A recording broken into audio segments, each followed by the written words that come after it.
Yo,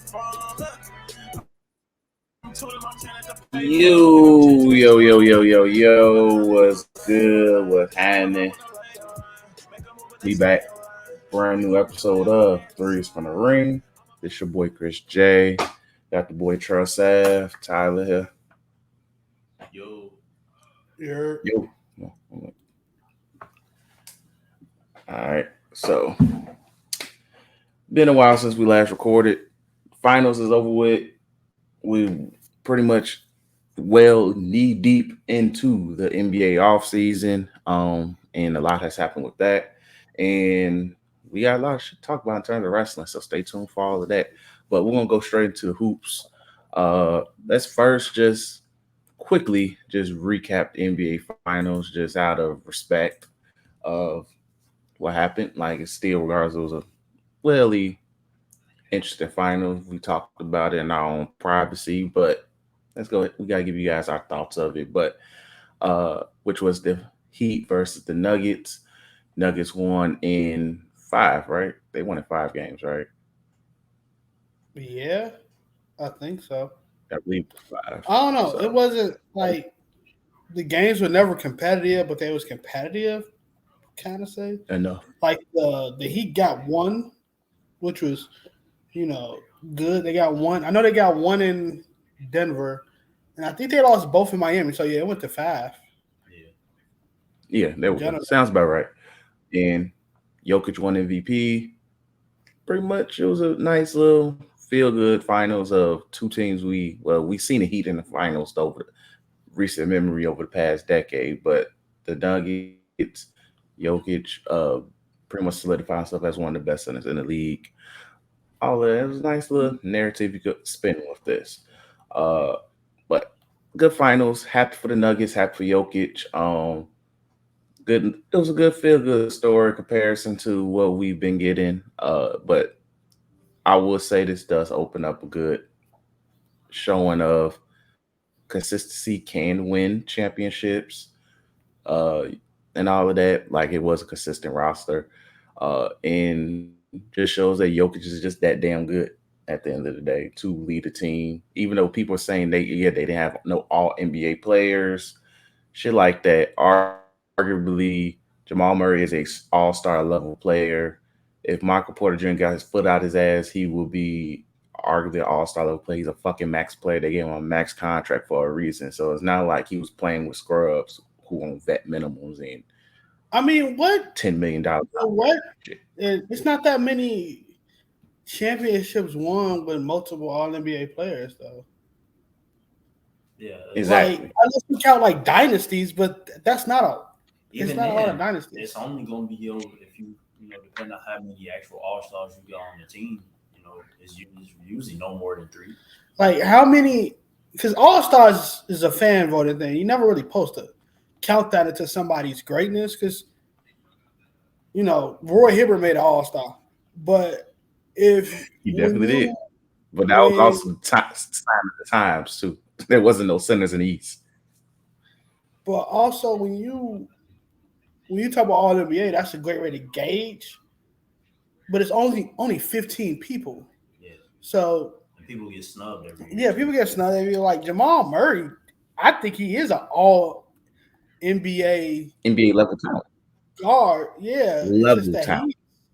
He's in the West, and his job as a point guard is taken by a center. So it's like you can't really do shit about that. You know what I mean?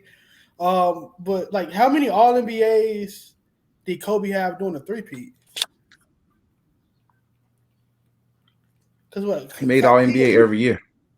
I'm about to say he had to. Kobe specifically, he was arguably 1B. He was 1B on that team, so yeah, he made it every year. All NBA team in them years.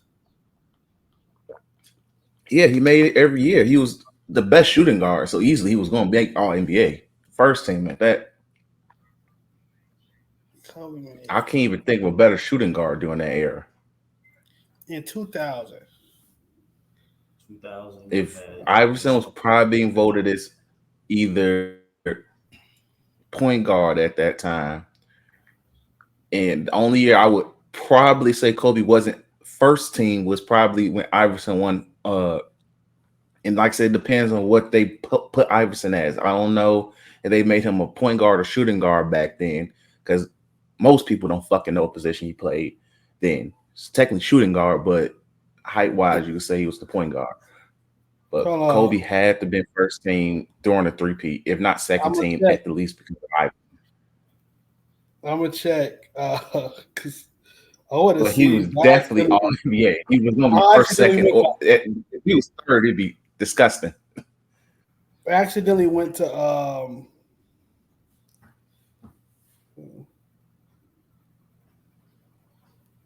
okay, he was second team 2000. He was second team in 1990 to 2000. Then on the three-peat, the beginning of the three-peat, he was second team. The fuck? They had to pick Iverson. First team in the second year. Mm-hmm. And first team in the 2003. Yeah.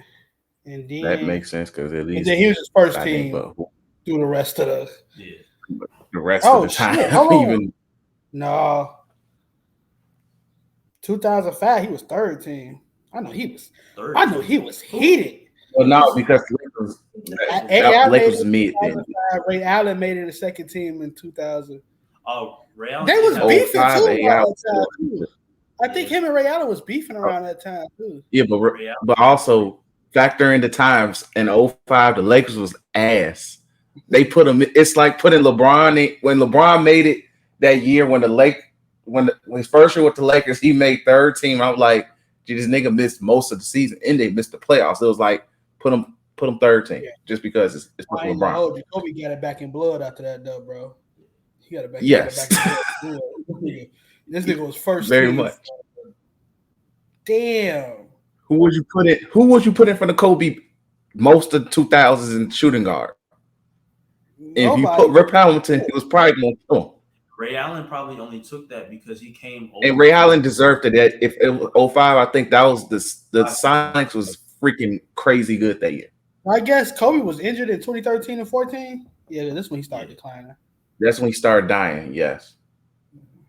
But his body's, oh shit. But I just wanted to I don't even know, even if you look at sometimes voters. The Toronto team, it wasn't that many other than Kawhi. I think maybe Toronto was Kyle Lowry. I don't think Kyle Lowry was 2019. Kyle Lowry, either Lowry made it or no, I doubt Pascal, right? But you also got Pascal who was on that team. Was it 2018, 2019? Yeah, yeah. That should be 2018, 2019. But looking at that Raptors team, they had Pascal was an all-star. Kyle Lowry won the All-NBA. He was an all-star. He won All-NBA though. Okay. Did Pascal make it? Or was they? But Pascal was most improved. What was his? Yeah, he was most improved. He had to win most improved. Griffin made third team that year. He made third team on the. Oh no, that was. Oh wait, no. You got looking at the times. Blake Griffin was hooping. Yeah, Blake Griffin was hooping on the Pistons, I think, and then he got hurt, or he just said "fuck this thing," one of the two. But factoring in that Raptors roster, they still had former Defensive Player of the Year Marc Gasol before he became old, washed up Marc Gasol. He was getting there, but he wasn't washed up. Ibaka was arguably one of the still great center. Pascal, I think, won most improved. Kyle Lowry was still a all NBA level point guard. He won, but he was still all NBA level. They still had a decent squad around it. I agree. I just think I think when people say, "Oh, Jokic didn't have any other All-Star or All NBA level talent around him," I think that discredits the team more than people try to prop up. It really do. Yeah. Because I'm like, you put Aaron Gordon on a team right now where he got a competent point guard just to throw him lobs, and you give him 50 possessions a game, he could be all NBA. You do the same thing with what's his face, they could be all NBA. I think it's dumb to I think it's dumb to do that. Because it's like you creating a mythos when you look back at a great talent or a great playoff run and be like, this person did it without any other All NBA caliber talents. X star couldn't do that. And you create a mythos like, nigga, now I gotta tell you young guns how good Jamal Murray was back in my heyday. It's like, you ain't gotta do that. It just creates a weird talk around ball. Cause like and I think we do that a lot when it comes to valuing championships by our certain star players run, which is cool to look at to see how great they was in the run, but we don't look at the team. Like the same thing if you value like the Bulls three-peats throughout the history of like when they was winning chips and shit like that. You'll go back and look. You'll go back and look at them three-peats, and you'd think like, "Hey, man, Jordan was doing this on his own, minus Pippen." No, he had the best team up and down. There was no team better than him. No team better than the Bulls team. Horace Grant was a top 5 power forward. I think one year B.J. Armstrong won. B.J. Armstrong was an all-star one year with Mike and Scotty. And I think he was averaging close to 15 one of those years. And 15 back then is equivalent of averaging 22 now. So come on now. It's just like again, it's a weird way that we look at runs. I think Jokic's run is one for the books though. It's one of the best runs by a center since probably like Shaq. Now you gotta do a lot of value of like how you value Tim Duncan runs and shit like that, and but like definitely since Shaq, he probably had the best run. Now people saying it's better than Shaq runs, which I'm like, we going a little bit too high on the moment. Because like I get that Shaq didn't see a good center, except maybe 1-2 series combined, but still, like who fault is that? Even right, that's what I was going to say. That's not his fault. You can't fault the great player for not having anybody to stick him. That's not exactly. It'd have been bad like on him if he didn't play the best center, like the one run that he probably seen competent centers was, I think, the second ring where he still had to see the Kings, and Divock was an all-star level center, all NBA level center. I'm pretty sure they saw the Spurs that year, so you had to still see Tim Duncan and David Robinson. And then even though I don't know why people act like Mutombo was washed. He wasn't washed then. He won Defensive Player of the Year that year. So he sent that man to God. So I don't know why people try to devalue who Shaq saw until, like, I would say 6-7% of the time he saw huff-ass centers. But when he saw a good front court, he stood with Shaq at that. But even if he saw huff centers, that still don't defeat the purpose of like, because of him we won. Like, bro, how many times Bron has seen a huff forward like throughout his East runs? Easily. And we like people have to imagine themselves of who these niggas are. I remember one run, I don't know if it was 2018 or 2017 run, niggas had to prop up Stanley Johnson just so he could be like, oh man, hey, Stanley Johnson about to go crazy. Stanley Johnson wasn't on Stanley Johnson wasn't on those none of the Cavaliers teams. No, I said you getting mixed up with another. I said I'm talking about who he went against. No. Now I get what you mean. And niggas had to prop up Stanley Johnson because he played aggravating defense at one point. Them niggas lost. I think they got swept too. It was the Raptors. No, that was the Raptors. Wait, no, it was the Pistons. I remember the Pistons was the 8th seed. And niggas said, "Oh yeah, Marcus Morris and Stanley Johnson gonna give Bron fits," and then niggas still went on to receive the average almost a triple-double as a LeBron stopper, and they got crushed.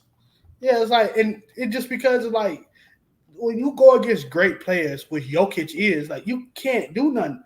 Like KD when KD went into the spaces, and as much as people saying why KD had to dwindle himself down to low and all the people he's talking to the space with, is because, one, Lowe was kind of right on some aspects of some shit. Just it wasn't. You wasn't like right on everything. He was right on one thing, and it was about KD shooting too many threes. But other than that, like you can't tell an all-time great why he doing this, and he tell you why he doing it. But that's neither here nor there. Like so, when you put yourself when you put yourself against a great player, there's nothing you can do, especially when that great player gets going. So like Jokic run, Shaq's run, those are going to be great runs that we talk about for the rest of the history of time. Comparing, I just think Shaq was dominant. You needed 3 centers of your team to all get minutes, so one could foul him to take him out the game, and you still didn't take him out the rest game. Was prayer. And the rest, the rest was prayer. Like you needed that. He averaged 38, I think, in the playoff run. One of the runs, he averaged 38. Nigga, if he would have averaged 40, Shaq would be in the GOAT convo. So like it's like real shit. And like you can't. If he was making at least 65% of his free throws, he would have averaged 40. Let's put it that way. But like we have this notion of always gauging stuff against the past. Again, the way that the Nuggets play, and the way, especially the way that Jokic plays more to his strengths of getting a triple-double and stuff like that. One, he's going to get double-teamed, just the way it is. He's going to catch a rebound because he's very good at rebounding, and he's tall. He might not look taller than everybody, but he's tall. And, of course, he's going to get points just because Jokic is really good at finesse. He's a very finesse-driven player, and his fundamentals is insane. And the goddamn threes he chuck up goes in because God favors people like him for some reason. So, like, you can't really get mad at Anthony Davis. Say, well, he has to go against Anthony Davis and Bam. Great players is going to smoke Anthony Davis and Bam. It's just the way it is. That's the way it is. Look, great players are going to. How the way it is in the league is set up. Exactly. Like, and this is the thing. Jokic saw a good to great center every round this season in the playoffs. Yeah, regardless how mugs feel about Gobert, that is still a 3-time defensive player of the year, and he saw Cat. The weakest center he saw was DeAndre Ayton. Exactly. And Ayton is still arguably a top 8 center in the league. He's still good to great, depending on how you feel about it. Even if you look at it, it was nobody stopping Jokic this run. It was all about stopping. It was all about stopping pieces around.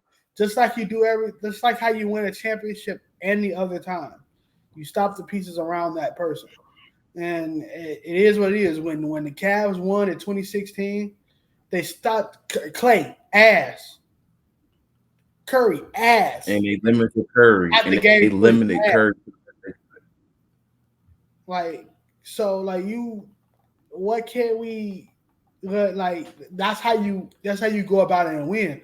They blame Harrison Barnes for the loss, but everybody was asked that shit. You mad at Harrison Barnes because he didn't stop Brian from getting 20? Nigga, it's not gonna happen. He ain't stopped Brian from getting 38. He wants to happen. Shit. He wouldn't stop Brian from, like Chris said. He wouldn't stop Brian from saying don't guard him. That's what he should have did. But like the way I just think the talk of like the runs is so weird. The talk about I don't like comparison talk at all anymore because it's so blown out of proportion. And if I want to tell the truth right now, everybody like you're gonna side with whoever you like the most. That's just the way it is. Yeah. It's all opinion based. It don't matter. I don't care how many stats you bring up. I don't care what analytics you bring up. You like this player more, so you're gonna talk about this player more. You're gonna boost this player up more. That's what you're gonna do. It don't matter. The guys on TV gotta be a little bit more political about it because that's what they get paid to do. Us, it is what it is. We're realistic with our takes for the most part, but we like who we like.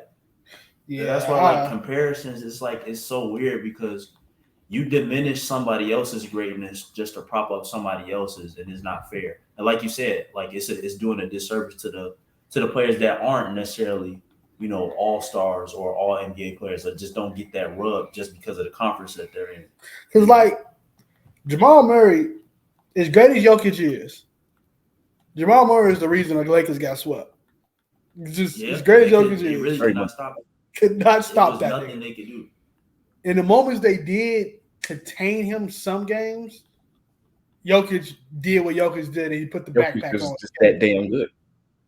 Yeah, you know what I'm saying? Like, there's again,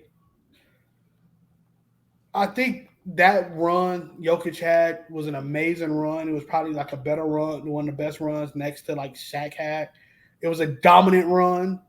He was clearly showing he was the best player on the planet, the only consistent player in the playoffs. Like, he was the only, him and Devin Booker was the only two consistent players in the playoffs. Like, it wasn't no game in which they were bad. Yeah. Like, because Jason Tatum had a bad games. Jimmy Butler came back down to earth once he fought a real team. Jaylen Brown can't go left. That's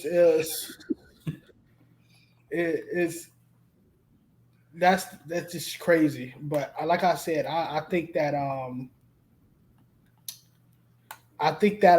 this was a really good finals. Wasn't boring whatsoever. Eric Spoelstra is a hell of a coach. A really good coach. I think a lot of them undrafted players were playing for a check, so the regression might be real for some of the people who picked up on them in free agency. So the regression is going to be crazy, but it just shows you how great a coach, Michael Maloney. Even though Michael Malone was like a kind of like a peon, talking about like him not and his team not getting the recognition they deserve, but I kind of respect it. Could it put a chip on their shoulders going into every game and put a chip on their shoulders saying, can the underdog Heat beat these? Like, no, they can't beat us. We that good. I just want to shout out one person, though, which is Aaron Gordon. He was known as the nigga who would become second place in the dunk contest for a long time, and it sucks. Like, he was known for the person being robbed a dunk contest, and that was it. He was suffering on Orlando, and a lot of people talked about how bad the Aaron Gordon contract is in hindsight because they wasn't winning, and they won one. And it's all about consistency. Yeah. It's all about getting the right tools around it. Yeah, it's about drafting good because you found Jokic and stuff like that. But there was a time when they had to pick between Jokic and, I think, was it Jokic and Nurkic? They had to pick between those two to see who's going to be the future. Jokic was coming off the bench for Nurkic at one point. Yeah, so, like, it's not just about, drafting right, correct. But it's also about just, like, being not giving consistent. Up on some of the pieces that you have too. Not a lot of teams are giving up on pieces that in the long run will help them in some way, shape, or form. And and as much as I love star power and stars being able to choose, it's also letting stars know, like, hey, I'm the GM, you're the player. Mm-hmm. I built a team. You said that the Nuggets organization built a great team that will last. In terms of like in the future, they will be a great team going forward. I'm not going to say they're going back to back because this is probably going to be the hardest back to back any team has ever seen. But they did a fantastic job, and I was actually happy to see the Nuggets win. And I also think they will at least be back in the Western Conference Finals, depending on whoever they see between the Lakers, Phoenix, and Clippers, or Golden State, if you want to still throw them in there. I think they'll be back because one thing that I saw, I don't think nobody else peeped. Jokic really loved that parade. Yeah, He probably want to do that again. He probably want to do that again. Look, my man's delayed the family vacation, G, for the parade, G. So look, he was like, at first he was mad about the parade. He apologized. He's like, man, this is fun. And I think, but losing, we can talk about free agency next, but losing Bruce Brown, that's tough. That was tough. Look, that's tough. Yeah, that's tough, and that's a perfect transition over to that. NBA offseason has begun. Uh, it's getting real dramatic over the past couple of days because of trade requests and all of that. The draft in itself, look, outside the top three, I don't give a fuck. Pretty much, Victor went number one. Buddy from Alabama, Brandon Miller, handing out guns to people in Charlotte now. So watch the crime rate go up or down. But Brandon Miller's number two, and Scoop. Look, man, I had to pull up. Look, that's my Malika Andrews impression right there. But and Scoot is number three. Took James' job. Scoop became number three. Take Dame's job, and we're gonna seal the deal on why Dame went on to proceed to ask for a trade. But free agency opened just 2 days ago. But before we do, I kind of do want to kind of talk the new CBA for a bit. I don't know if you guys read some of the highlights in that shit. It is a lot of hilarious things in there. And it's just hilarious seeing some teams to say, fuck that shit. You said what, Tyler? I said I didn't read it, but I don't think a lot of these teams read it either. Hey, it's showing right now. My bad. The biggest thing that pointed out to me is that you can't. They said you can't spend your mid-level exception on the free agent no more, or some shit like that. Yeah, so you cannot use if you are in this is the biggest one is the second tax apron. So I think right now teams is like Phoenix. I think is the best example of fuck that shit. Honestly, until some of those effects don't kick in until next offseason. But the mid-level exception thing, once you pass the second luxury cap apron, which Phoenix is arguably in right now, you can't use your mid-level exception on no free agent. On top of that, I think the biggest one is you cannot get no players from the buyout market either. And your first-round draft picks are frozen for the next 7 years. So you can't trade them at all. And it was another one I saw that was just insane about it. I think those are the main three that I know. A lot of people looked at like the game minimums for like MVP and All NBA and stuff like that, which I think the 65 game thing, which is not, bro, it's not a lot. Okay, like I know a lot of people look at not it. A lot. That's reasonable. It is extremely reasonable. Injuries is gonna fuck you regardless, but the fact that you look at it and Dame was third All NBA this season. Dame is an All NBA caliber player, but the nigga had the Brock Lesnar disorder for half the season, and his team sucked. He should not be there.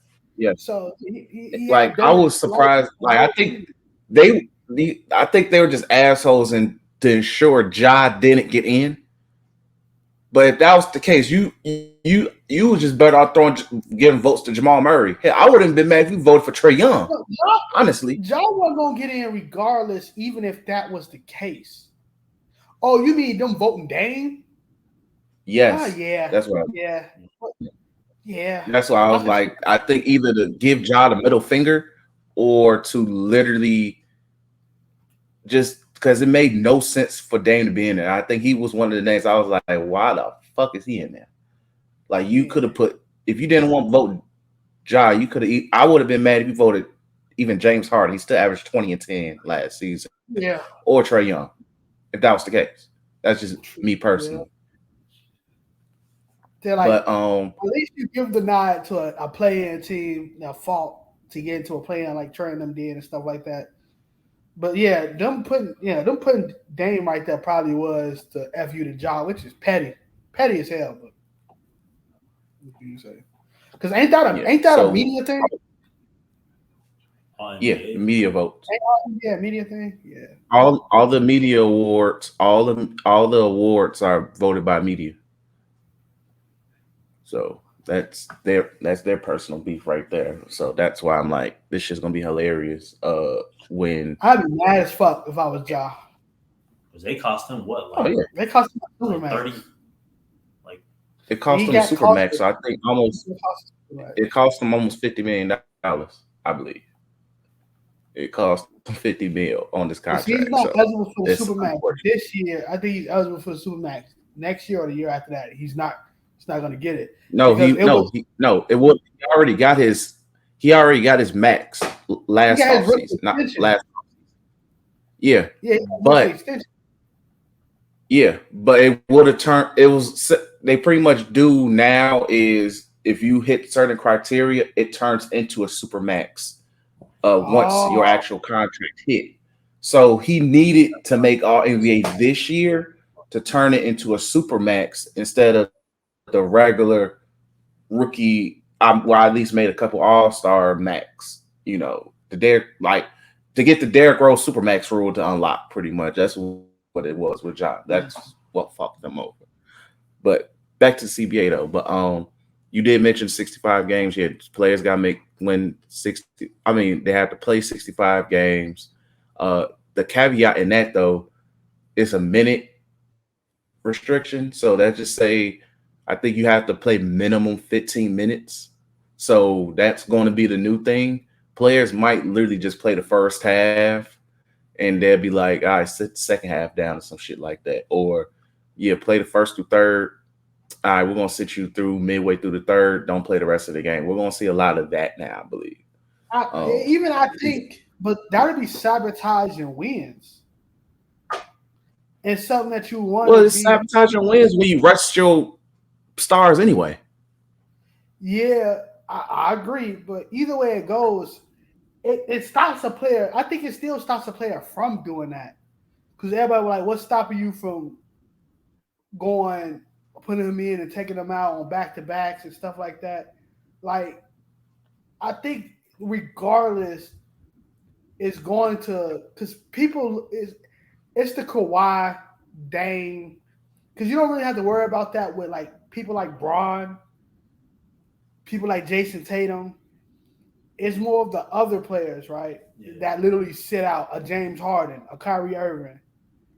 Those people who rely on those incentives and stuff like that to not only stay relevant in the league, but to get big contracts as well. Because I think it's deeper than just, crippling teams from crippling players from getting All-NBA nods and stuff like that, which is true. Like, I think the All-NBA should be geared towards the best players, but I also think the best players should play most of the games in the season. Like, I don't understand. Yeah. Like, niggas get injured in every year. And unless you're in a situation because nobody worried about if Kawhi going to make an All-NBA team or not. Niggas know how great Kawhi is. Niggas just want to see him play. Right. But it's other players like a Dame, like a Kyrie and stuff like that. It's like, they shouldn't get nods. They shouldn't because they don't play and stuff like that. So, and then for the people who are playing, they should get those nods and stuff like that. It's just, because there's only 15 people. And I think with that, you can gauge who's the best 15 out of it. Because honestly, do Bron care if he don't make 20 All-NBAs? I think he's about to make 20. He's about to make 20. It will be 20 this year if he gets it. Which I believe it will be 20 this year. You know how niggas be. You know how niggas be about Bron. But especially how great that fucking team is looking. But the CBA, I think the CBA, I like some of it. I think crippling making super teams is the best part. I know a lot of people are looking at it in the fact of it's crippling big spenders, which that cripples super teams because most of the big market teams become big spenders. So it's annoying to me to see Phoenix do what Phoenix is doing right now. get a Bradley Beal, keep a DeAndre Jordan. I mean, get a DeAndre Ayton, get a Eric Gordon on a vet minimum, while other teams was offering him the MLE, and still able to build your roster around. You got a starting 6 like that, off of nothing. So like, I think it helps. Parity in terms of like the Warriors are fucked, so they have to realize like, hey, do we keep Jordan Poole or do we keep Draymond? And I think also in the future, you won't see niggas like Fred VanVleet getting 130 million a year no more. You'll see players get exactly what they deserve in terms of money and not crippling teams in the future. Because there should be no reason why 3 people on your team is making that much, and now you can't build a team just because, it's kind of like the players and the owners and stuff. I mean, in because of course the players deserve all the money they get. They are a product, but then a team can't build a team because of how much money is getting made and how much we are limited to. But they want to play with each other. They want I want to play with Dame. Dame wants to play with me. We want to build this 3, big 3. But then we can't round out the team around you. So it creates like, hey, let's build these guys up ourselves and retool them around, getting vets or getting people that complement them. And you won't see people running from the grind, quote unquote, because it fucks them if they do. Right. Like you run to the grind to an L. Like, and now look, we ain't got to worry about Giannis asking for a trade and Dunleavy Jr. talking to fucking the Bucks to get Giannis over there with Curry, because he ain't got enough money for that. So I think, and then also I think the way the trade up to if you're in the second luxury cap apron, trades are even more difficult. It's not even just because your picks are frozen. I think you gotta take in a certain amount as well. So it's a bitch to even negate too. So, and I like it, man. I like it. It's gonna force teams. Like I like it. It's gonna, as we say in private, it's gonna really show which GMs know how to fucking GM. We kind of got an idea of who doesn't already. I think Heat culture is really good. I think OKC, they're fucked in the future, but they're really good at building a team. They are. It just if they're in a situation where Shea clearly is your max guy. I think Shea is gonna get his max. He's a max level talent. Chet, we still waiting to see, but potential talent potential. And even then, you who's the other dude? Is Giddey not a max level talent? He might demand it, but this is where you're hoping the market resets itself. Whereas like, hey, bro, you think you averaging smooth 15, 8, and 8 for us. Beautiful. Should you get the max? No, because guess what? Chet out here averaging 25, 9, and fucking 6, and showing us a smooth 30, 8, and 8. Yeah, we appreciate what you do, but this is what Aaron Gordon's making. He making a smooth 20-25. Take that smooth 20-25, bro. So that way we can keep you in this core here, and we can eventually make the finals. Can make the finals. Yeah, the niggas. But if you want your money, sign and trade to Orlando, my nigga. Yeah. Sign and trade to Chicago, my nigga. Sign and trade to trying to think of a Huff team. The Hawks. Shit. Want your money, go ahead and take it elsewhere. Go ahead and average your 20 triple-double ass numbers on a Huff ass team if you want your money. But if you want to stay and win, it's gonna be like, you don't gotta take the max. Because let's look at the Lakers as an example. There was a point where they said Austin Reeves might get $100 million from the Spurs. Austin Reeves got $52 million. I think people saw. I want to keep it a being with you. The Lakers was taking a W regardless of the Austin Reeves shit, right? Yeah. Because they wasn't going to, even though they said they was going to match whatever the Spurs or the Rockets was going to do, I don't think they was going to match it. As much as I think Austin Reeves is a great player, and as much as I think Austin Reeves is a decent piece, I think you can't get fooled with that though. Yeah. You can't get fooled with paying that man $110 million for 4 years. Yeah. When he's not. Again, this is not no disrespect to Austin Reeves, but is he really a max level talent? No. As great as he is, right? Even though $110 million isn't max level, but it's not max. It's not a max contract. I mean, but I get what you mean. Is it worth crippling your team for?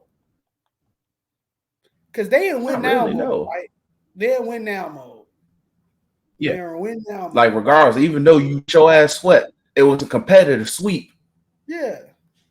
So I just think like you let them overpay, and you still build the team without Reeves on there, and you take how they let Reeves sign and trade their contract. Yeah, like you find a way, but you don't. Again, I don't think it wouldn't have been smart to max whatever the Spurs or the Rockets, because the Rockets was throwing money at niggas. Yeah. They said they was going to throw money at they was going to throw money at Brook Lopez. Brook Lopez blindsided them. Yeah, but they was trying to make the playoffs. That's part of the CBA too. Like you got to spend a certain amount.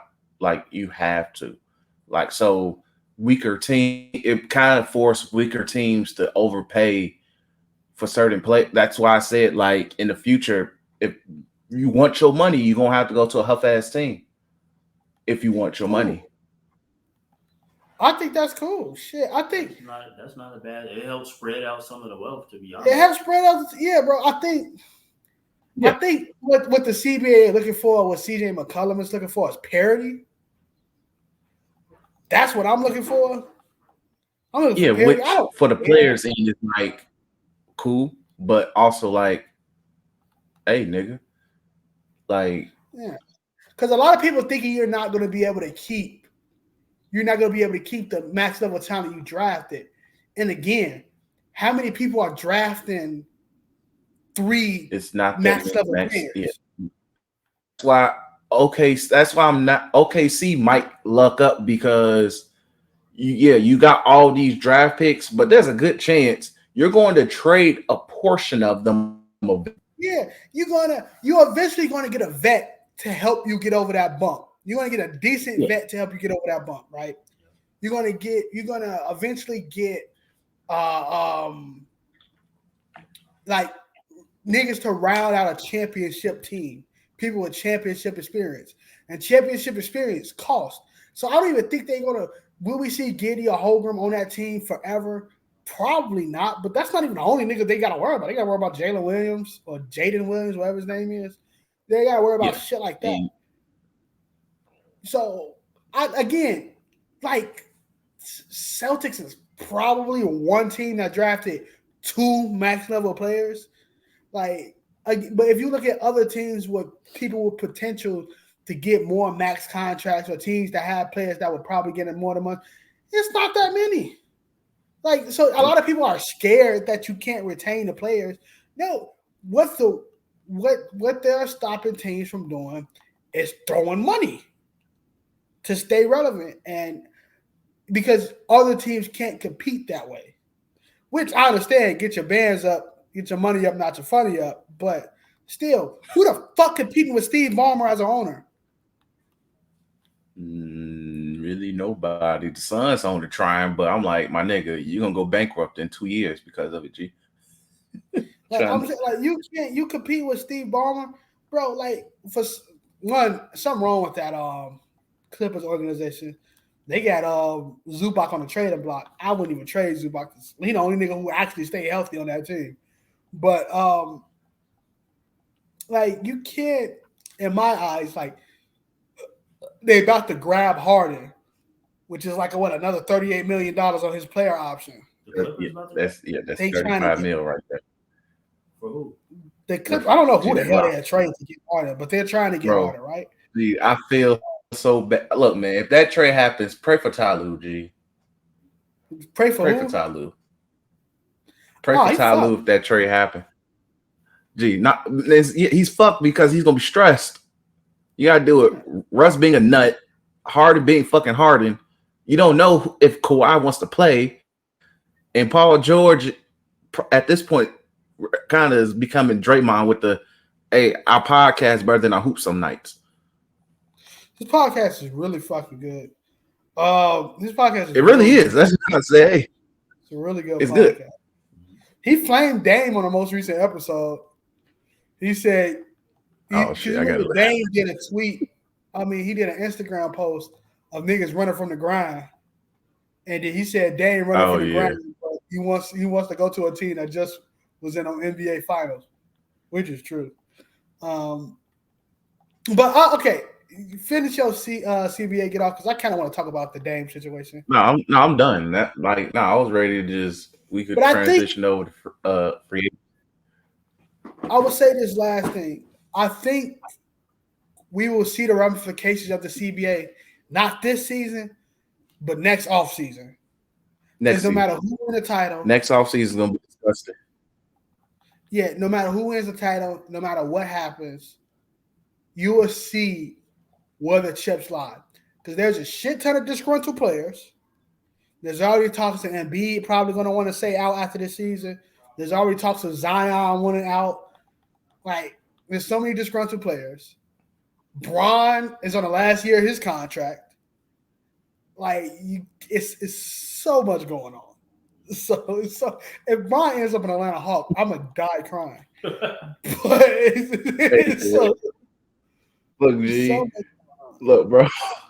Imagine, G, you LeBron. You have to pay LeBron a minimum $60 million just for to come for your team for 1 year. 1 year. Just he can say, "Hey, Bronny, G, throw it up, throw it up, G." That last Kobe deal. No.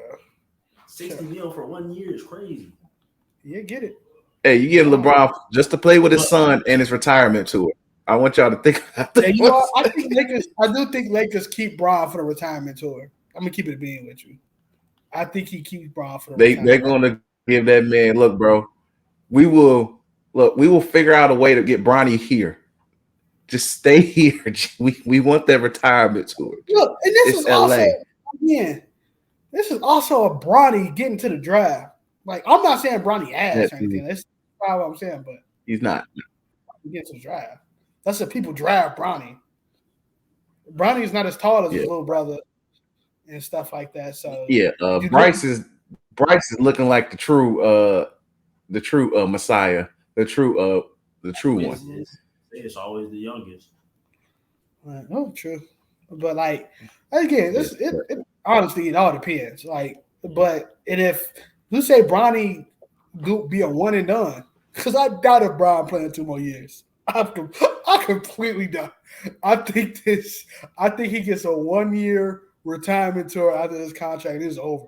I cannot see Bron losing again. I don't think Bron want to see himself losing again. So I think Bron throw all his chips on the table to win a chip this season with the Lakers. One more, they try for one more run, and then after that, Bron retirement tour, and the Lakers trade Anthony Davis somewhere and blow it up. You know what I mean? So, I don't even think they blow it up because they gave Austin Reeves that much money. And then Austin Reeves got the most 50-50 contract I have ever seen in my whole entire life. It's a shorter contract, but that nigga got every player incentive that you can ask for. He has a trade kicker. He has a player option.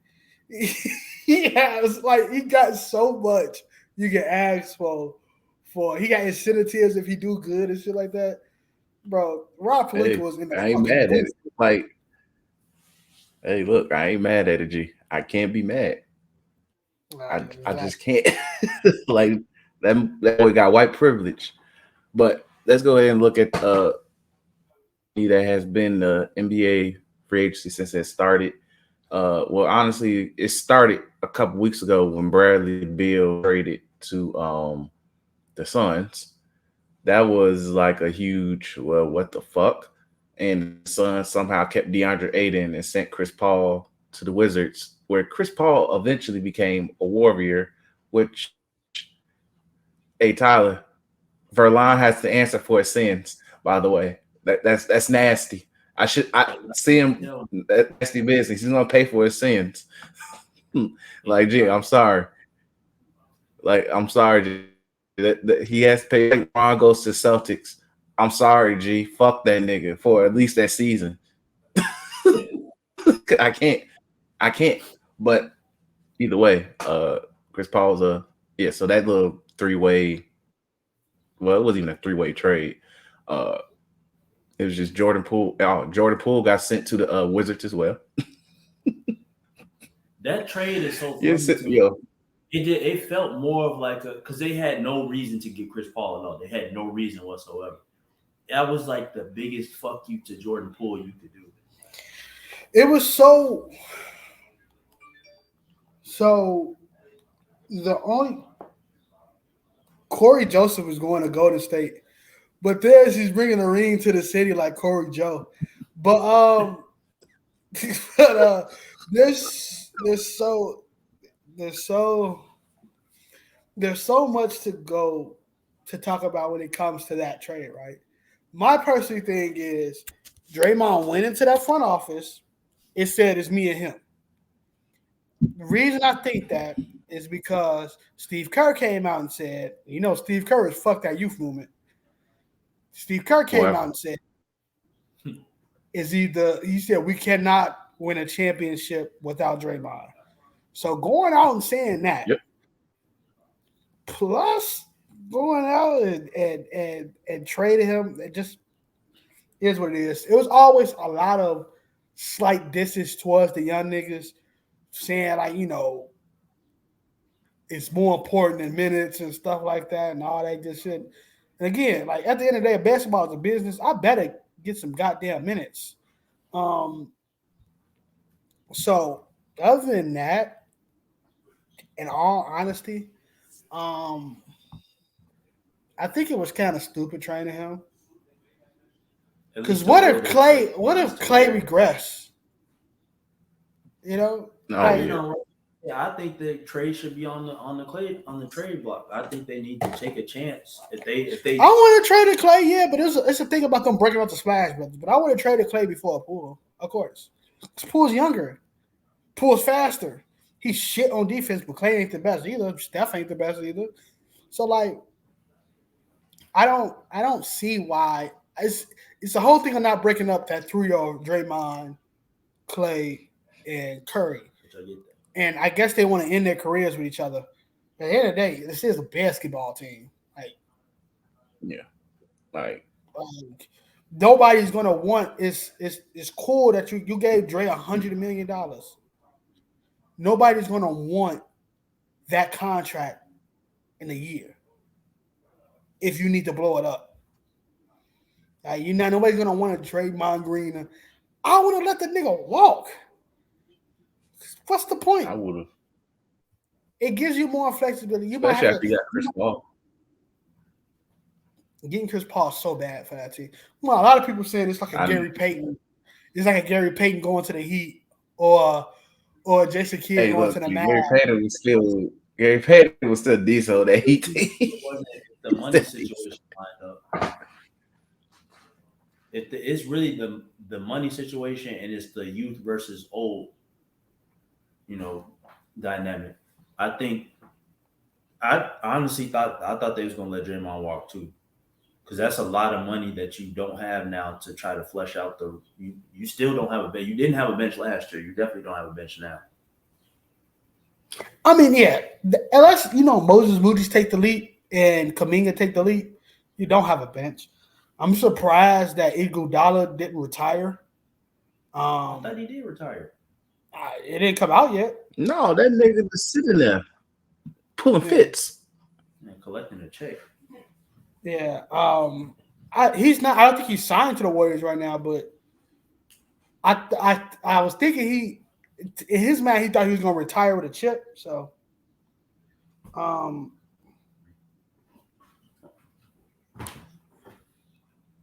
the Warriors have reshaped their backcourt bench with Chris Paul and Joseph. That sounds so depressing. Corey Joe and Chris Paul. Gee, that don't even. Yo, bro, just put in Corey Joe and look. The best thing about Corey Joe is he brought the ring to the Sixers. I'm not disrespecting Chris Paul, and I damn sure not going to respect Steph Curry. But how do both of them work on a court with each other? No, because Steph can play off ball. It allows Steph to play off ball more. I don't care about the offensive part. I'm talking about when they running on a fast break. Oh, defensively, gee.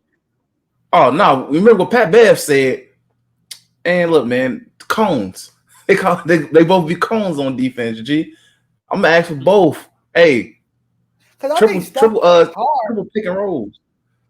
But I think Steph play is hard. But if you got Chris Paul, Clay, and Steph on the court, and you get Draymond, what is the starting lineup? What you go, Chris Paul? You go Steph. I think it depends. But I'm with the Warriors is always about the closing lineup. We know it's the closing lineup. But if you got Chris Paul coming off the bench, and he's not a part of your closing lineup, it is scary, bro. What you will have to do with that team, because you don't want Chris Paul in your closing lineup. Closing lineup. I think Chris Paul's gonna be on the court. But do you really want a lineup of Chris Paul, Clay, Steph, Wiggs, and Draymond at the 5? Where the fuck is you getting a board? You're not. You're frustrated. Look, man. Steve Kerr can't let that small ball lineup go, G. Even though Draymond can't. Look, after this series, AD ain't scared of Draymond no more. Straight up. He's just not. So, and run that against Jokic, God bless. You can do that against the Timberwolves because cat is cat. But no. Cat said he's the best player in the world, so that's a problem. I was so invested in. I was so invested in saying that. This is 2. I was so invested in saying that the Warriors has the best chance to beat the Nuggets. And I had to rely on myself, how?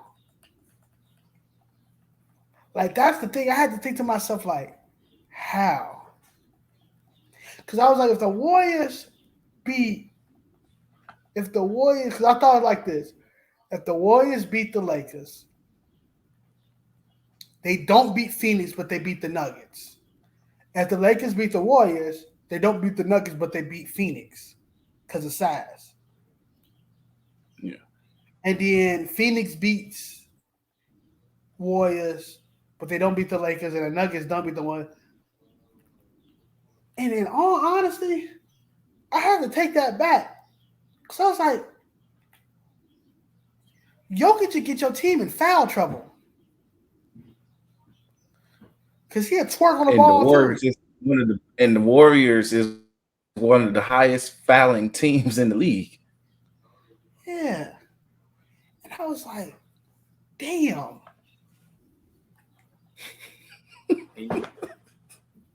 What the fuck is they going to do now? I hate to talk shit about the Warriors, right? Because they always prove niggas wrong when they don't win a chip. But that Phoenix team is gearing up for a deep run, right? The Lakers are gearing up for a deep run, and the defending champs are the defending champs. We look over East. We still don't know if Boston going to offer Jaylen Brown an extension. But Boston got Porzingis, and all they need is another point guard. Where did Dennis Schroeder go to? Dennis Schroeder went to Toronto. It went to the Raptors. Yeah. It's kind of funny. But I don't know where you see the Lakers. I mean, where you see Golden State in the situation. And I can't wait for the season to start. What, November can't come soon enough or whatever this shit starting in? October. Very end of October. But I just the way this free agency, and also you gotta see what Dame going. Yeah, fuck Dame, by the way. Such a my thing. I'm glad he's finally acting out. No, I'm not glad he's acting out. What's the point?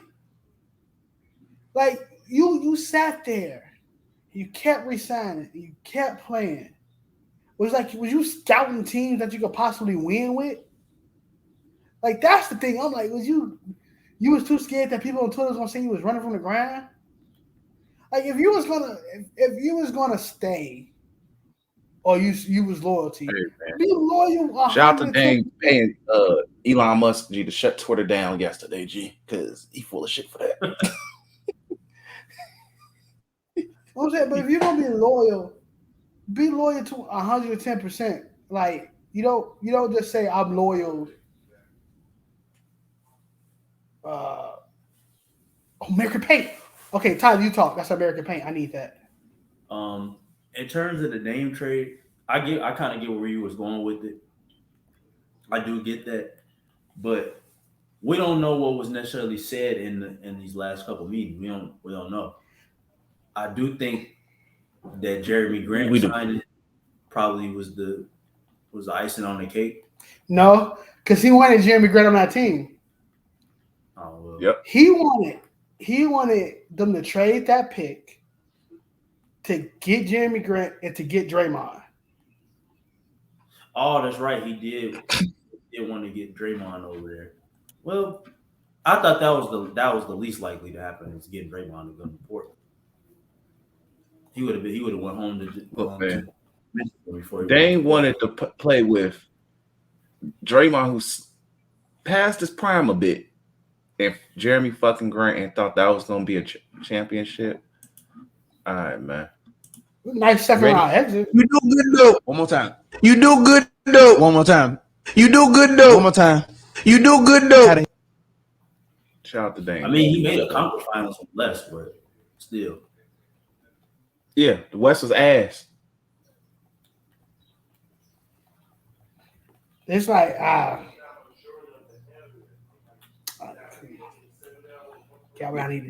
but it's like you don't. The reason I say you stay 110% because you was telling them to trade that third pick one for whoever he was gonna get with that third pick, which nobody was biting on. I like Scoot. Scoot ain't changing the franchise, right? Yet. So you in win now mode. What win now mode pieces can you get? Shit. Nothing for Portland. Nothing. Nobody. Portland is not a free agency destination. I just want to chill. I want to see what Scoot could have did. I want to see. Let them trade me. Let them say we sorry, Dane. We can't win without you.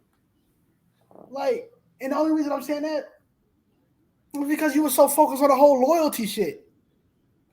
Yep. Oh, I'm loyal. Oh, I'm 10 toes down with the get down. And then them niggas don't get you Draymond Green, so you peeling out. And what you had Chris Haynes being your fucking errand boy throughout the whole entire situation. Like that was so we all waited for Chris Haynes tweets.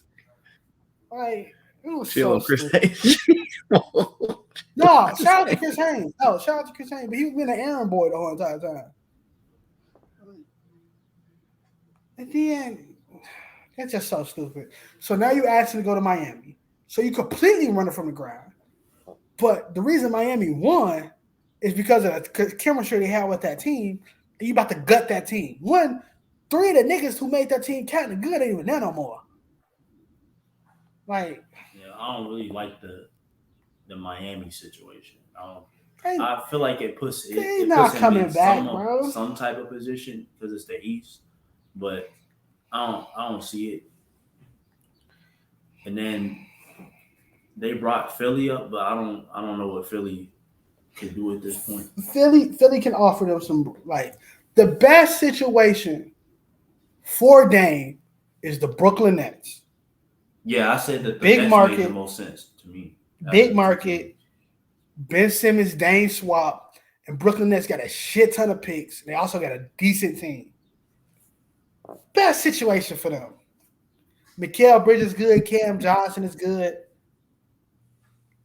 You that is the best situation for you. You can see what New Orleans is shaking. Get you with Zion and Brandon Ingram. Maybe can parlay with CJ getting traded back to will be insane. You know, but you can look at something like New Orleans. There's so many other teams that's in the better. Boston, do JB straight up. You Tatum and Porzingis. Now you don't have to pay JB $600 million. I actually did not even think about that. Like, the JB gets his own team. Hey, JB with Scoop. That's something. Hey, that you can work with that. Boston, I think Boston has some of their picks. I'm trying to think of others of like good teams you can go to without completely crippling your franchise. The Jazz. Like if I'm an asshole, okay? So look, I'm going in that negotiation room.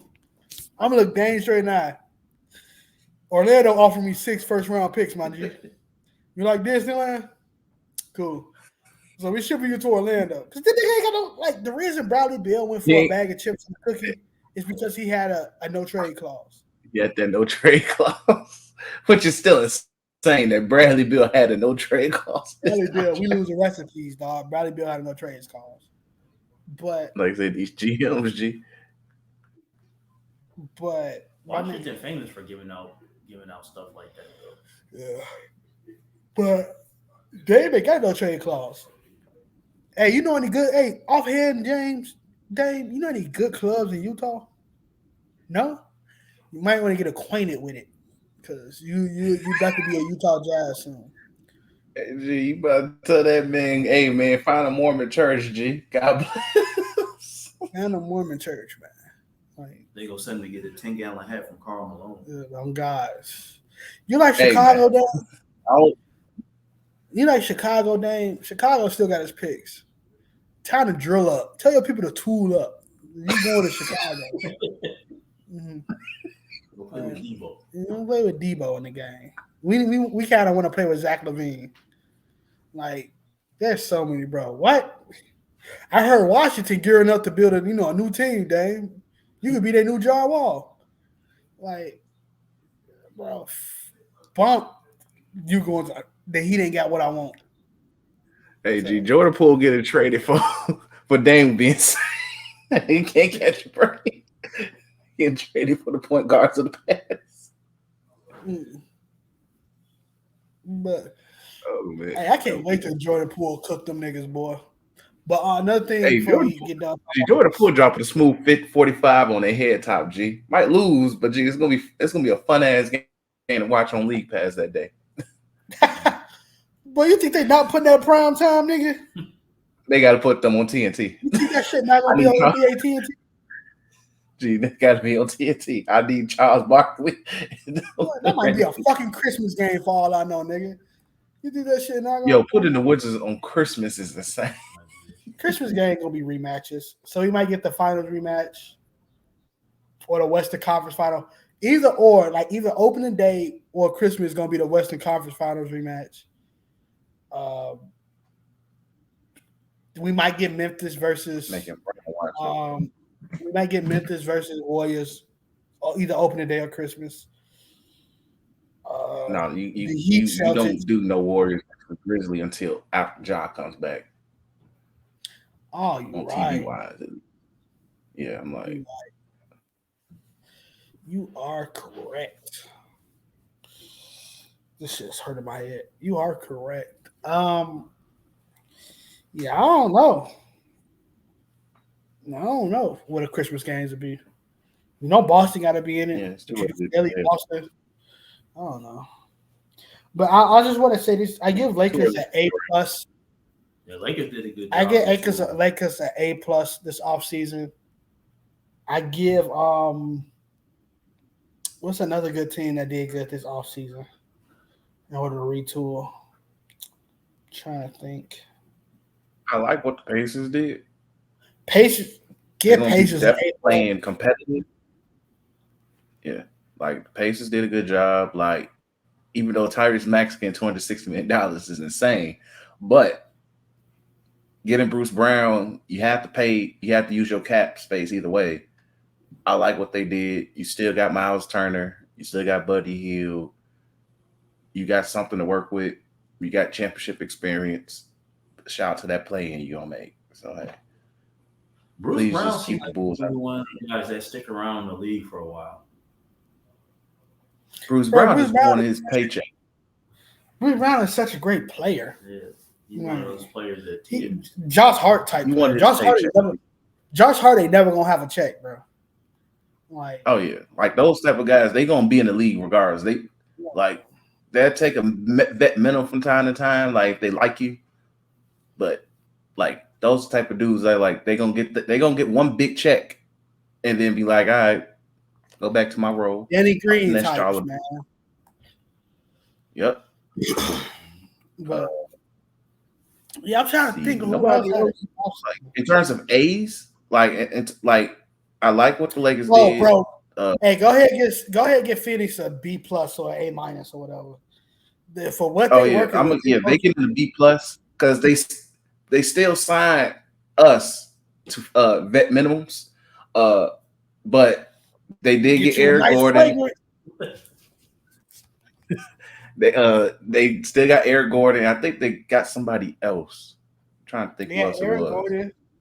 They got they let Londale walk. I kind of think he would have needed a backup center, but he got them. They paid. The Rockets threw that man a bag for just being slightly okay.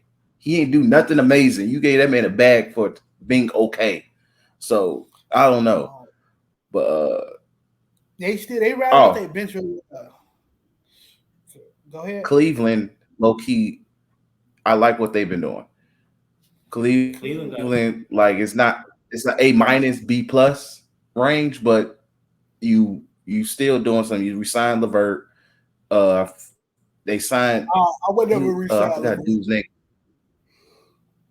It's a reasonable price. No, I would never resign. Even though Karis LeVert is notorious for whooping my career player ass on the court, I would never resign him.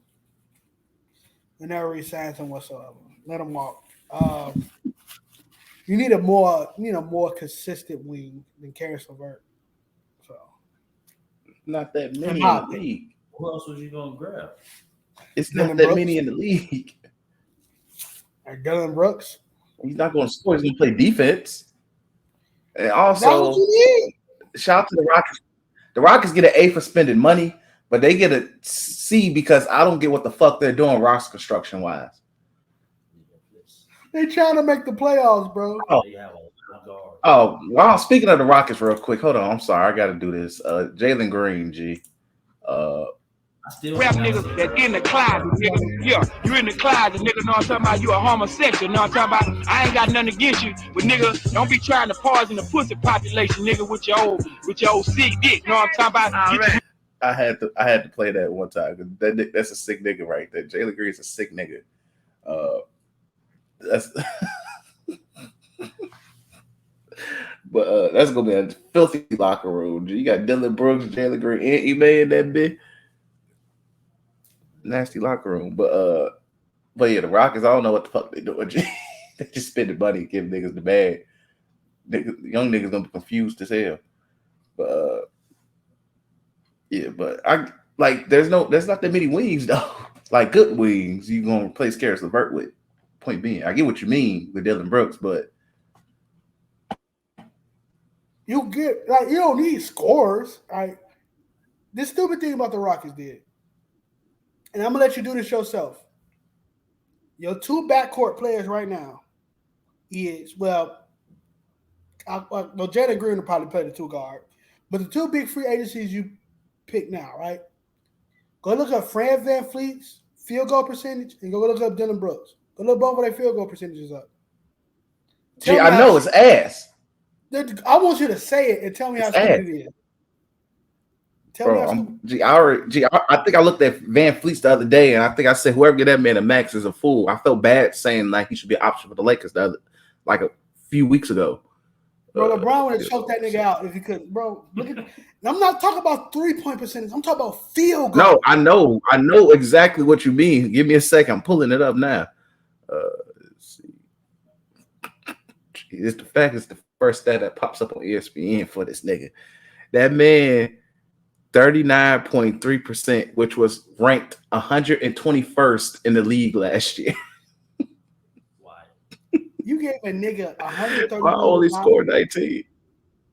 Gee, while only scoring 19 points per game, and that nigga was shooting 39% from the field.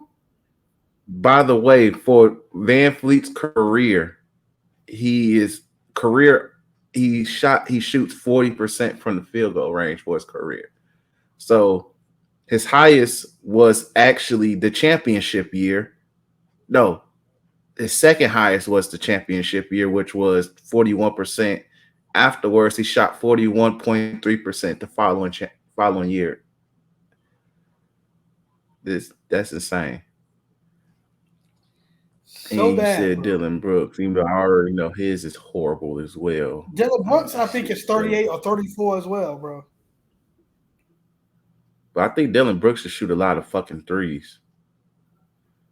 Yeah, Dillon Brooks for his career is 41%. Last season, Dillon Brooks shot 39.6%, which ranked 119th in the league. While averaging 14.3 points. And them niggas got paid.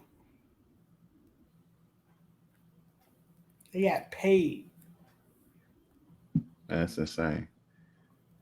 The highest Dillon Brooks ever shot for his career was his rookie year, where he shot 44%. And afterwards, well, actually, not the year before this season, he shot 43% from the field. But afterwards, he's been consistently in the 40s. Last year was his worst shooting year. But that's crazy. Again, I don't mind the Dillon Brooks one. I don't. I get it. No, I get Dillon Brooks because shit, at the end of the day, he wanted his paycheck because for one, there was people saying he might not even see 20 mil net, which the nigga just made all defense. People was letting the meme shit go to them. I'm like, Dillon Brooks. Yeah, I'm like, gee, like he wasn't a locker room cancer to me. Like, I felt when the news reported that the Grizzlies wasn't going to re-sign him, I was like, they kind of tweaking, but he's still a great defender. He's an energy type guy. You need those type of guys on a contending type roster, regardless. It's like Marcus Smart.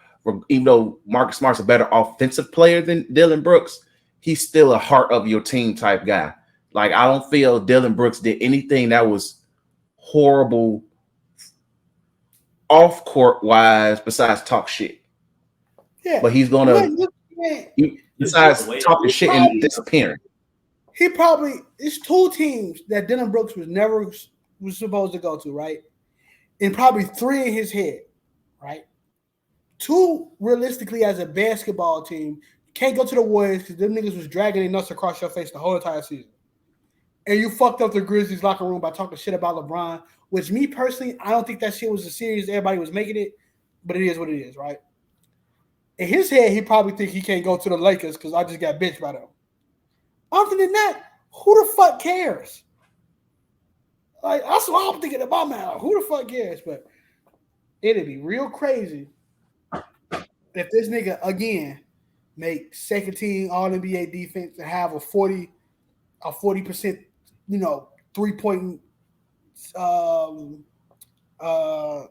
like outing. 3-point field goal. And niggas and contenders couldn't got like if I was a contender, if I'm Denver, I just lost Bruce Brown.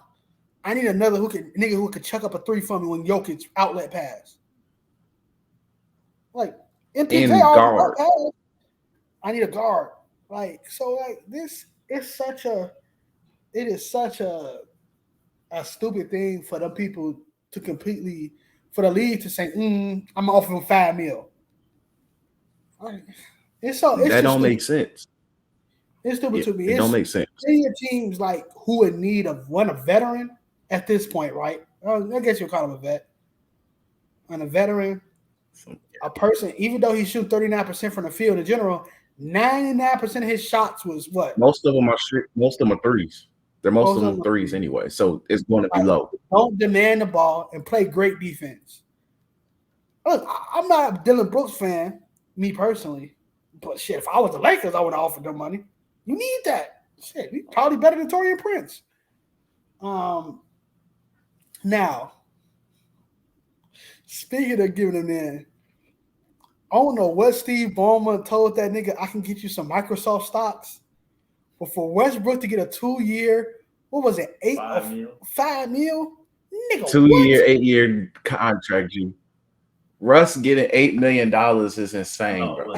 Like a contract that is worth $8 million is disgusting. Like, G, Russ could have went to the fucking Nets and got more money, G, to be Russ. Like, G, like that rubbed me the wrong way because I'm like, bro, we was just talking about, hey, like Russ just earned his contract and that nigga said, I'm gonna stay.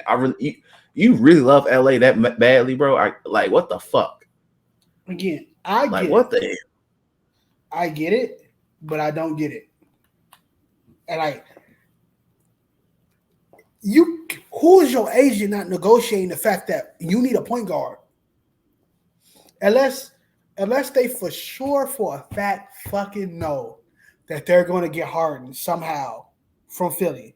But even then, that don't fit the team. I don't know. Look, Harden. Let me tell you something. Harden absolutely destroyed his, what would you call it?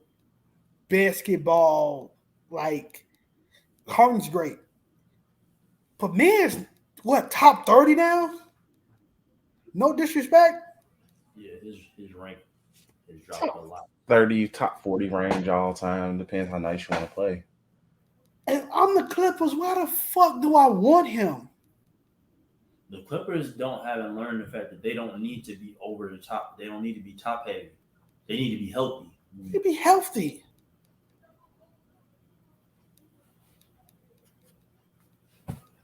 I don't get that team, G. Like, I don't get what the hell they doing. I'm not mad at them re-signing Russ, though. I'm happy that Russ, because he will be able to play point guard on that team. But at the same time, the Clippers just needed just to reassure depth and health, hire better medical staff, send Kawhi to Germany to get some illegal science, my nigga. Like damn. But I don't know. The Clippers is weird. Like, if they don't get Harden, I'm mad them niggas just walked in. Y'all just, like, it was a wrap for y'all. Yeah, they came over with for y'all. G.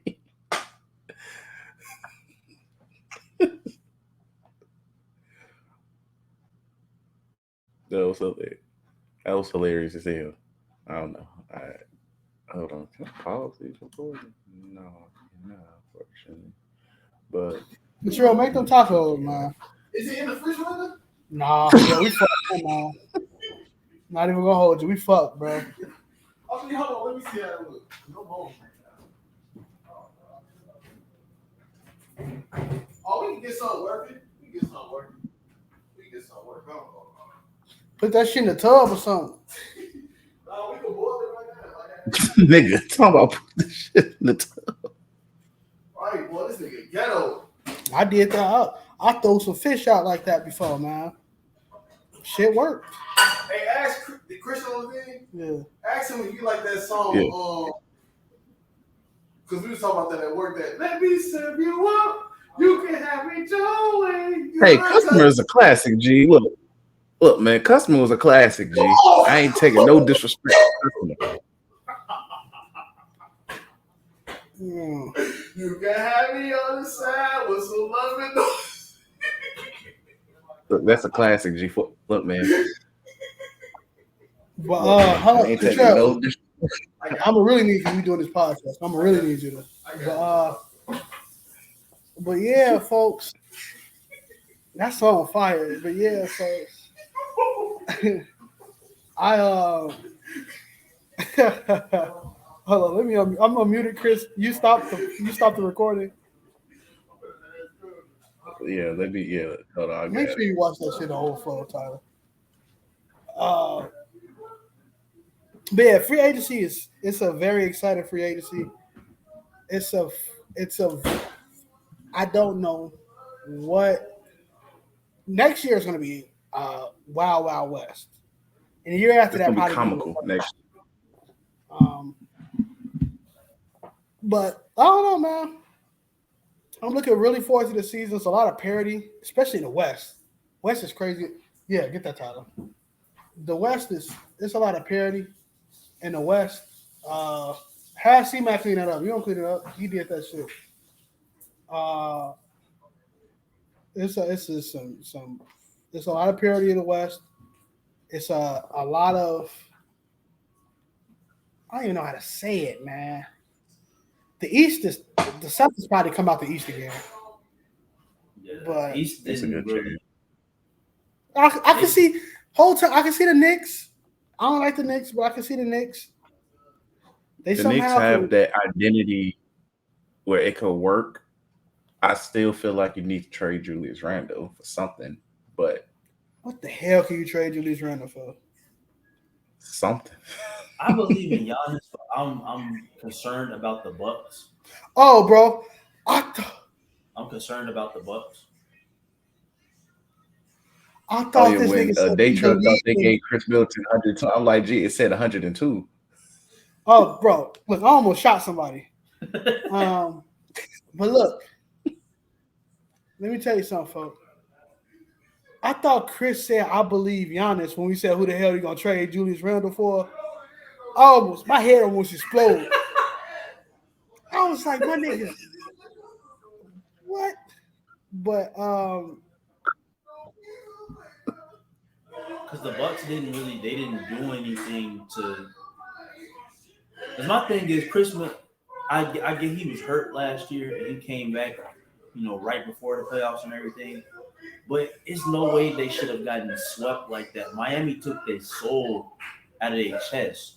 The Miami Kali, y'all ever heard this movie called The Kali Ma? Yeah. It's on. He only took the heart out. That's what they did. Yeah. There's no way that they should have got swept the way they did.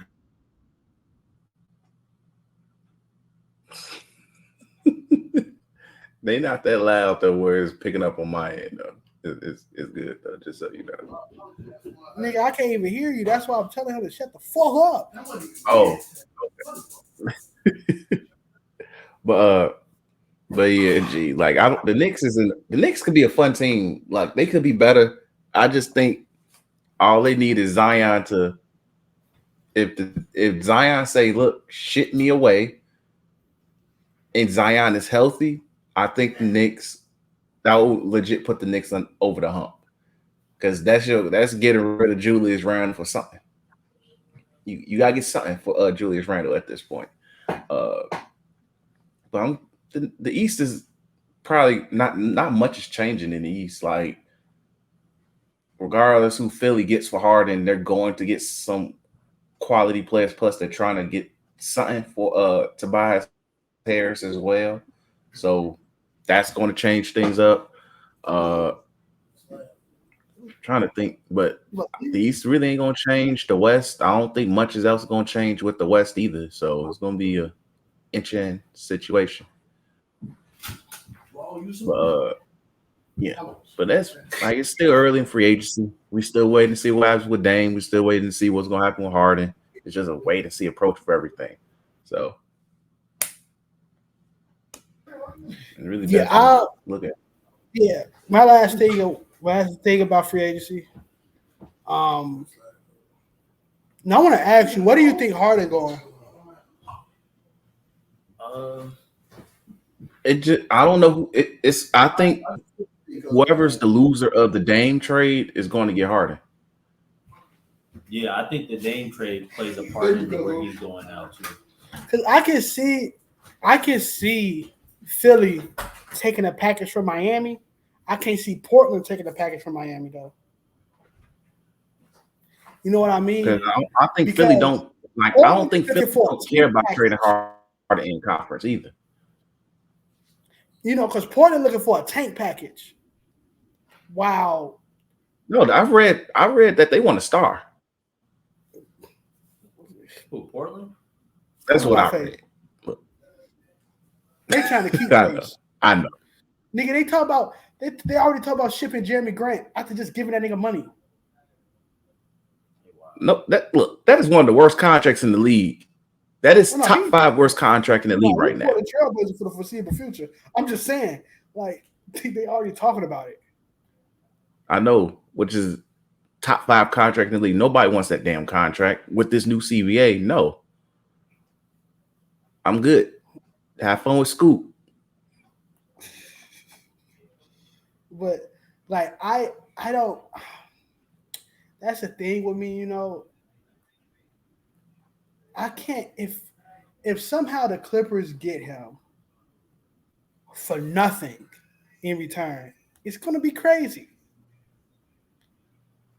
And I don't see sometimes I don't understand why sometimes like NBA. What the fuck?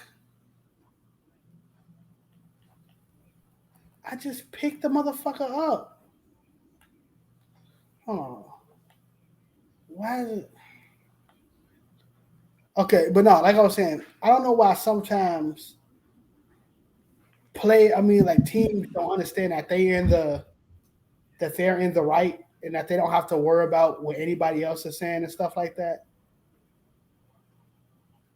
It kills me. But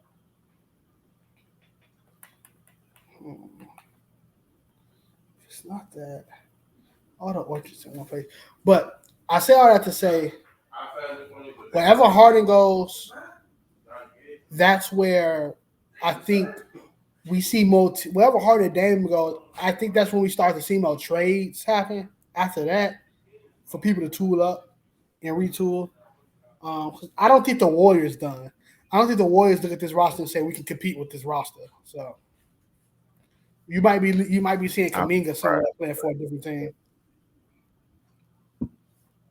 Hey, that's another one that's gonna be interesting too, because I think he still says "fuck y'all niggas, I want out."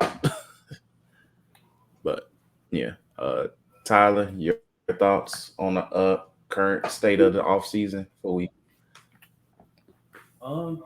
Pretty much the same. The West always, they got the A plus as a whole. East pretty much stayed the same. It's a couple teams that's just fucked. It's like unless, and it's teams that can make deals, but it's not going to necessarily make a difference. They just is doing it just to save face or just to say they did something.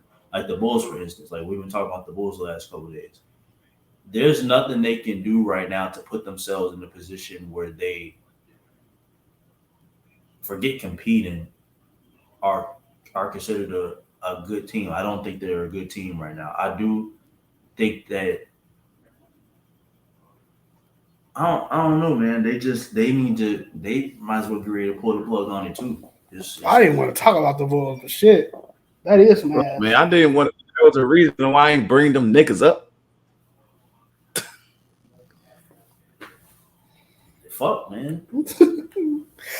Shout out to Sabonis getting the extension.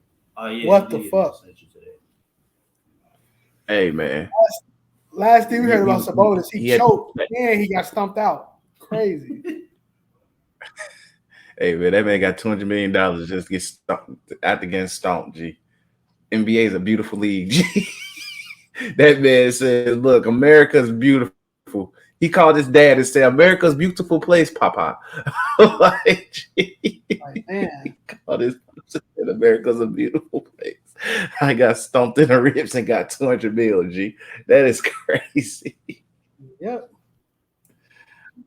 Oh man, that is crazy as hell to me. But let's go ahead and wrap the NBA portion up, and we'll get back to you guys with the wrestling. Make sure you follow us on Twitter at 3spinning 3spinning. If you haven't been looking at the ticker the whole time at the bottom of the screen, make sure you, if you watch us on YouTube, like, comment, subscribe. Greatly appreciate that. Our wrestling video will be up right next. And if you're listening to us still on the audio, make sure you hit that subscribe button on Apple Pod, Spotify as well. Stay tuned for the wrestling portion. Thanks for listening. Peace. Or stand by.